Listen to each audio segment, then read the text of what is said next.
আজকে দুপুরে খাওয়া দাওয়া করার পর একটু ঘুমিয়েছি। তো ঘুম থেকে উঠে হাত মুখ ধুয়ে এই যে দেখো ঘরের মেঝেতে একটু বসে আছি। তো এখানে বসে থাকতে থাকতে একটা কথা মনে পড়ে গেলো। তো আমার বর কয়েকদিন আগে একটা পার্সেল অর্ডার করেছিল, তো পার্সেলটা আসছে আর কি। তো পার্সেলটা নিয়ে আসা হয়েছে কিন্তু আনবক্সিং করা হয়নি এখনও। তো পার্সেলটা আজকে এখানে বসে বসে আমি আনবক্সিং করব। তো পার্সেলটা ওই নিয়ে আসছে কিন্তু আনবক্সিং করেনি, আমার জন্য রেখে দিয়েছে। তো বলছে এটা তুমি আনবক্সিং করে তুমি দেখো আর কি। পার্সেলটা নিয়ে এসে আমাদের ড্রেসিং টেবিলের ড্রয়ারে ভরে রেখেছিল, আর আমারও সেরকম আর মনেই থাকে না। তো আজকে এখানে বসে বসে পার্সেলটা আনবক্সিং করেই নিলাম। তো পার্সেলটা আনবক্সিং করে নিলাম। আর এই যে দেখো এটা হচ্ছে স্ট্যান্ড, আমি যে ব্লগ করি, তো ব্লগ করার জন্য এই স্ট্যান্ডটা ও অর্ডার করেছে আর ও যখন এই পার্সেলটা অর্ডার করেছিল তখন আমি দেখিনি, আর এখন আমি দেখতেছি আর কি। তো ভালোই আসছে মোটামুটি। তো ব্লগ শ্যুট করার জন্য খুবই ভালো, সুবিধা হবে আর কি। আর এখন যাচ্ছে একটু বাইরের দিকে, উঠানের দিকে যাচ্ছে আর কি। আর এই যে দেখো মাটি একদম শুকিয়ে, ঘরের মেঝের ভিটির যে মেঝেটা যে মাটিটা আছে এটা শুকিয়ে। আর এই যে দেখো উঠানেরও কি অবস্থা।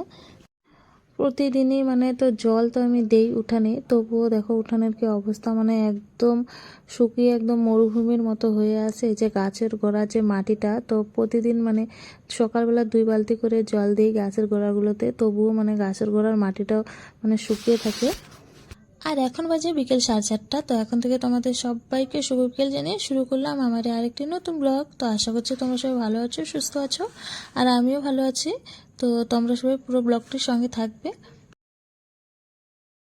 আর বাইরে একটু হালকা হালকা হাওয়া করতেছে আর বেশ ভালোই লাগতেছে। আর এই যে দেখো আমাদের এই কাজি লেবুর গাছটিতে দেখো এই যে ফুল দিয়েছে, তো ফুলগুলোতে পোকা ধরেছে আর কি। আর আমাদের এই কাজু লেবু গাছটি তো অনেক ফুল দিয়েছে, অনেক, কি বলবো। আর এই যে এরকম ফুল অনেক দিয়েছে, লেবুও তো হয়েছে, তো তোমাদেরকে দেখাচ্ছি। তো এইভাবে ফুলগুলো যে দিয়েছে, তো এই ফুলগুলো পোকা ধরার কারণে আর কি ঝরে পড়ে গেছে, আর লেবুগুলো অনেক ঝরে পড়ে গেছে। এই যে এই লেবুটা এই লেবুটার মতো অনেক লেবু ঝরে পড়ে গেছে, এত বড় বড় হয়ে লেবুগুলো ঝরে পড়ে গেছে। আর কয়েকটা লেবু বেশ ভালোই বড় হয়েছে। তো এই যে এদিকে দেখাচ্ছি তোমাদেরকে, এই যে দেখো। তো এখানে দুটোর মতো আছে, গাছটিতে প্রায় এরকম অনেক লেবু হয়েছে বড় বড়। আর ঝরে পড়ে গেছে এই পোকার কারণে। তো পোকাগুলো হওয়ার কারণে অনেক ফুল তো ঝরে পড়েছে, এত ফুল দিয়েছে আর কি বলবো, অনেক ফুল দিয়েছে, তো ফুলগুলোও ঝরে পড়েছে। তার মধ্যে আবার লেবুগুলো একটু বড় হয়েও সেগুলোও ঝরে পড়েছে। আর এই যে দেখো এত বড় হয়েও লেবুগুলো কিন্তু অনেকগুলোই ঝরে পড়েছে। আর গাছটার দেখো কিরকম যেন হয়ে গেছে গাছটা। তো গাছটার জন্য এত খারাপ লাগতেছে আর কি বলবো, খুবই খারাপ লাগতেছে। সন্ধ্যা হয়ে গেছে, সন্ধ্যা প্রদীপ করে চলে গেছে একটু সবজির দোকানে। তো সবজির দোকান থেকে নিয়ে আসলাম সবজি। আর ওদিকে একটা ঝালমুড়ির দোকানও আসছে, তো মাঝে মাঝে আসে আর কি। ঝালমুড়ির দোকানটা আবার মাঝে মাঝে আসে না, আজকে এসেছে। তো মেয়েদের জন্য ঝালমুড়ি নিলাম, মেয়েদের জন্য নিয়েছি ঝাল ছাড়া একটু কম ঝাল দিয়ে, আর আমার জন্য নিয়েছি একটু বেশি করে ঝাল দিয়ে। তো ওরা তো বেশি ঝালটা খেতে পারবে না, তাই একটু কম ঝাল দিয়ে ওদের জন্য আলাদা করে নিয়েছি। আর ঝালমুড়ি একটু ঝাল দিয়ে খেতেই বেশ ভালোই লাগে। তো আর দেখো ওদের একটু ঝালও লেগেছে, আমার যে ঝালমুড়িটা আমি যে এক্সট্রা করে নিয়েছি ঝাল দিয়ে, তো ওটাও খেয়েছে ওরা একটু। তো ঝাল লেগে গেছে। আর নিয়ে এসেছি শসা। তো বলতেছে মা শসা কেটে দাও। তো শসা লবণ দিয়ে খাবে আর কি, তার জন্য একটা শসা ধুয়ে ওদের জন্য কেটে নিচ্ছি। শসা কাটা হয়ে গেছে আর থালার মধ্যে রেখে দিয়েছি। তো ওরা ঝালমুড়িটা খাচ্ছে, তো বলতেছে ঝালমুড়িটা আগে পুরোটা খেয়ে নেই, তারপর ওরা শসাটা খাবে আর কি। তাই এখানে থালার মধ্যে রেখে দিলাম। আর এই যে এদিকে সবজিগুলো তো আছেই, আর আমিও এখানে বসে বসে ওদের সাথে ঝালমুড়িটা খেয়ে নেব। তো এই যে ওরা বাটিতে আমার এখান থেকে ঝালমুড়িটা বাটিতে নিয়ে খাচ্ছে আর কি, তাই ওদেরকে ঝাল লেগেছে। আর আমার ঝালমুড়িটা একটু ঝালই হয়েছে আর কি। তো এই যে দেখো আমিও বসে বসে আগে ওদের সাথে খেয়ে নেব, তারপর আবার রান্নাঘরে গিয়ে রান্না করতে হবে। ঝালমুড়ি খাওয়া হয়ে গেছে মেয়েদের, আর ঝাল লেগেছে তাই লবণ দিয়ে তো শসাটা খাচ্ছে। তো আগে জল খেয়ে নিল, আর এখন শসাটা খাচ্ছে। তো দুটো দুটো করে খাবে ওরা, আমি খাবো না আর। তো আমি ঝালমুড়িটাই খাচ্ছি আর কি এখানে বসে বসে। আমারও ঝালমুড়িটা খাওয়া হয়ে গেছে, আর সবজিগুলো এখন তোমাদেরকে একটু দেখাচ্ছি। এই যে দেখো, এখানে 1 কিলোর মতো কুমড়ো নিয়ে আসছে। তো কুমড়োরও মানে এত দাম আর কি বলবো, 30 টাকা কিলো। তো কুমড়োটা কালকে সকালবেলা আমি রান্না করব। আর এদিকে আছে এই যে প্লাস্টিকের মধ্যে, তো প্লাস্টিকে আছে হচ্ছে ভেন্ডি। ভেন্ডি নিয়ে আসি, আর শসা নিয়ে আসি। শসা হাফ কিলো নিয়ে আসি, ভেন্ডি হাফ কিলো নিয়ে আসি। আর ওদিকে কায়তা আছে, তো কায়তাও নিয়ে আসি। তো শসা মানে খেতে আমার বর খুবই ভালোবাসে, তো ওর জন্যই নিয়ে আসা হয়েছে আর কি শসাগুলো। ভেন্ডি হাফ কিলোর মতো নিয়ে আসি। তো ভেন্ডিরও দাম হচ্ছে হাফ কিলো হচ্ছে 15 টাকা নিয়েছে, আর এদিকে শসা হাফ কিলো 15 টাকা নিয়েছে। ওদিকে আবার আছে হচ্ছে এখানে হচ্ছে কায়তা। তো কায়তা হচ্ছে দুটোই মানে 30 টাকা নিয়েছে আর কি।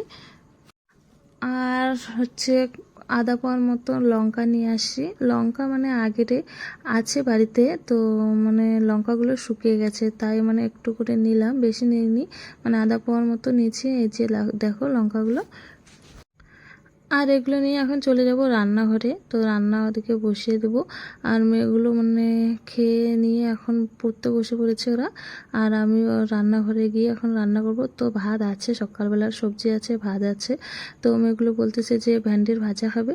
তো ভেন্ডিগুলো এখন মানে ধুয়ে নিয়ে ভাজা করবো আর কি। আর এই যে হাঁড়ির মধ্যে জল দিয়ে নিয়েছি, আর মানে যতগুলো ভেন্ডি ভাজা করব আর কি ততগুলো নিয়ে নিচ্ছে হাঁড়ির মধ্যে। আর এগুলো নিয়ে চলে যাব এখন কুয়োর পাড়ে। তো কুয়োর পাড়ে নিয়ে গিয়ে ভালো করে ধুয়ে তারপরে মানে কেটে নেব।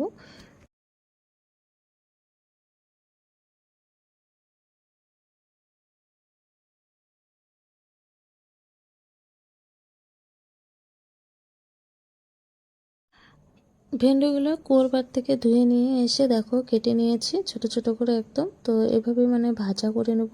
আর ঘরে বসে বসে মানে ফ্যানের নিচে বসে বসে কেটে নিয়েছি। আর এখন চলে যাচ্ছি মানে রান্নাঘরে। তো রান্নাঘরে চলে আসলাম, আর এখন মানে কড়াইটা বসিয়ে দেবো। কড়াইটা এদিকে বসিয়ে দিয়েছি, আর কড়াইটা গরম হয়ে গেছে, তেলটাও গরম হয়ে গেছে। তো এখন মানে ভেন্ডিটা দিয়ে তাড়াতাড়ি করে ভেজে নেব। আর সকালবেলা কাঁচা কলা আর পানি কুমড়ো ছিল একটু, আর হচ্ছে আলু দিয়ে মানে ঘন্ট করেছি একটা, আর হচ্ছে আলু ভাজা করেছি। তো ভাতও আছে, আলু ভাজা ঘন্ট সবই আছে। আর এখন শুধু একটু মানে ভেন্ডি ভাজা করে নেব। আর এগুলো দিয়ে এখন রাত্রে খাওয়া দাওয়া করবো। আর ভাত আছে, ভাত যদি না থাকতো একটু মানে রান্না করে নিতাম, ভাত অনেক আছে। তো ভাত আছে, সবজিগুলোও তো আছে, তো তাড়াতাড়ি করে ভেন্ডি ভাজাটা করে নেব। ভেন্ডি ভাজাটা প্রায় হয়ে গেছে, আর আমার বড় কাজের থেকে চলে এসেছে, আর মেয়ে দুটো তো ওদিকে পড়তেছে। তো ভাজাটা আর একটু করে নামিয়ে নিয়ে মানে মেয়েদেরকে আর মানে আমার বরকে খেতে দেবো। আর মেয়েরা মানে পড়তেছে, আর ওদেরকে তাড়াতাড়ি করে খেতে না দিলে মানে ওরা কি বলতো পড়তে পড়তে মানে ঘুমিয়ে পড়বে। ভেন্ডি ভাজাটা হয়ে গেছে, আর ঘরে নিয়ে এসেছি। আর দেখো মেয়েগুলো তো এখনও পড়তেছে, তো আর একটু পড়ুক, তারপর ওদেরকে খেতে দেবো, মানে ওদেরকে ওদের বাবাকে মানে একসাথে সবাইকে খেতে দেবো। আর আজকের ব্লগটা এখানে শেষ করলাম, দেখা হবে তোমাদের সাথে আরেকটা নতুন ব্লগে। তো তোমরা সবাই ভালো থেকো, সুস্থ থেকো। আর আমার ব্লগটা যদি কিছু ভালো লেগে থাকে তো অবশ্যই লাইক করে চ্যানেলটিতে সাবস্ক্রাইব করে তোমরা সবাই আমার পাশে থেকো। তো সবাইকে টাটা।